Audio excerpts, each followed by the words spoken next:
Bien, bonsoir, je vais vous faire gagner du temps, j'interviens pour 2 groupes.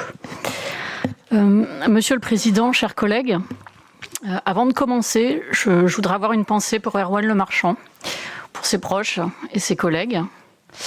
Il a saisi ce plan climat en cours, il ne l'aura pas accompagné jusqu'à son terme. Il en a été l'artisan déterminé, et notamment pour le réseau de chaleur, premier levier de ce PCAET. Je lui avais confié ma déception sur l'objectif de 45% de baisse des émissions entre 2050 par rapport à 90. Il avait exprimé en retour sa confiance dans la lecture qui serait apportée à la première version arrêtée, qui constituait une bonne base à renforcer. Je vais ici m'employer à retenir sa force de conviction, ce qui sera aussi une manière de lui rendre hommage. Monsieur le Président, ce plan climat-air-énergie qui fut porté par Christiane Bouchard au mandat précédent a de grands mérites. Son diagnostic est instructif, il s'appuie sur la nécessaire articulation entre solutions techniques, justice sociale et changement des modes de vie.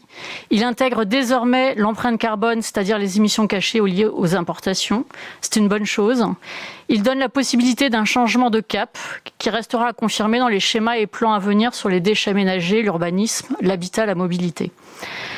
Impossible de passer en revue ce soir l'ensemble des priorités, je n'en retiendrai qu'une, pour en venir ensuite au sens et au contexte de notre vote ce soir. Une priorité donc les transports.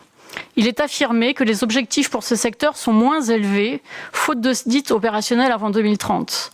Le plan de mobilité sera adopté fin 2022. C'est un peu court pour un sujet majeur qui occasionne 1700 morts prématurées par an dans notre métropole et représente le premier poste émetteur de gaz à effet de serre à hauteur de 40%, comme l'a rappelé Patrick Proisy à l'instant. Les objectifs 2030 de ce PCAET sur les parts modales vélo et voiture sont moins ambitieux que ceux pour 2020 votés dans le PDU il y a 10 ans. Alors que la mobilité est une pleine compétence de l'AMEL, les efforts à produire se reportent donc principalement sur les ménages dans le secteur résidentiel d'ici 2030. Nous n'avons aucun doute sur la politique volontariste de l'AMEL en matière de rénovation de l'habitat. Nous sommes aussi conscients que ces marges de manœuvre sont hélas tributaires des banques, de l'État, des choix de la région. Il ne sera pas simple de mener 8200 rénovations chaque année, plus du double d'aujourd'hui, sans nouvelle réglementation nationale favorable.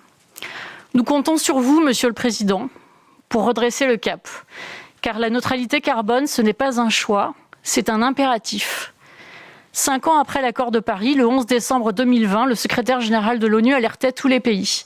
Je le cite, « La Covid-19 et le climat nous ont conduits à un seuil. Un retour à l'ancien monde plein d'inégalités et de fragilité n'est plus envisageable. » Et il ajoute, « Les décisions que nous prenons aujourd'hui détermineront ce qui se déroulera pendant les prochaines décennies. » Nous aurions pu suivre le même mouvement que l'Europe et rehausser nos ambitions, non par affichage, Madame la Vice-présidente, mais juste parce que c'est nécessaire. Nous allons à un rythme plus lent que d'autres métropoles qui sont déjà en avance, avec cependant la nécessité d'atteindre la ligne d'arrivée en même temps que les autres. Voyez-vous le problème, chers collègues ? Plus on tarde à atteindre nos objectifs, plus on augmente l'effort à produire, plus la pente sera raide. On pouvait le lire il y a peu dans le Courrier des maires, la baisse des émissions en 2020 liée à la crise sanitaire, c'est ce que nous devons parvenir à réaliser de manière volontaire chaque année. C'est bien d'un changement de paradigme qu'il s'agit. Avez-vous idée de ce que ça représente, une baisse annuelle de 5% de nos émissions de gaz à effet de serre, bien sûr. Il y a 30 ans, le GIEC rendait son premier rapport. Pour nous situer, Madame Aubry, vice-présidente de notre exécutif, était alors nommée ministre du Travail. Et depuis 30 ans, les émissions de gaz à effet de serre ont continué à augmenter au niveau mondial.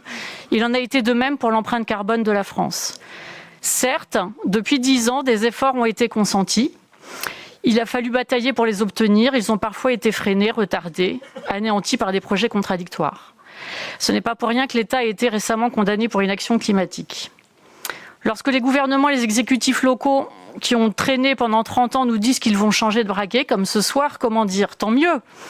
Mais on attend de voir, car il n'y a pas de conviction climatique sans preuve. Au point où nous en sommes, tout ne peut reposer sur votre détermination sans faille, Madame la Vice-présidente.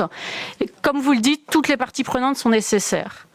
Mais Monsieur le Président, si en octobre 2018, des citoyens ont souhaité vous rencontrer, vous, pour vous remettre le rapport spécial du GIEC, c'est qu'ils savaient que vous êtes à la tête de l'exécutif, le garant de la bonne application de PCAET. C'est à vous qu'il revient de veiller à ce que les efforts pour le climat soient réalisés et équitablement répartis. Par la force des choses, vous êtes l'homme de la situation. C'est une belle responsabilité. Une occasion comme celle-là ne se présente pas 2 fois dans la vie. À vous de répondre ici et maintenant à l'appel du secrétaire général de l'ONU.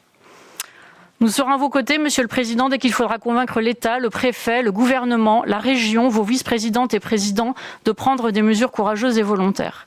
Nous serons particulièrement vigilants à l'accompagnement des communes de notre métropole, dont beaucoup ne disposent pas de l'ingénierie nécessaire pour frapper à toutes les portes, aller de service à service, saisir les dispositifs qui se multiplient. Nous serons attentifs à ce que les contrats d'éco-développement avec les communes de la MEL soient pensés et réalisés en articulation avec le PCAET, comme ça a été dit. Enfin, nous saluons le principe d'un haut conseil pour le climat. Nous proposons qu'il soit associé des groupes politiques de cette Assemblée. Quel risque prendriez-vous, Monsieur le Président, à associer l'ensemble des groupes autour de ces enjeux qui transcendent les clivages? Vous avez vu l'image de Mars transmise par le robot Persévérance hier.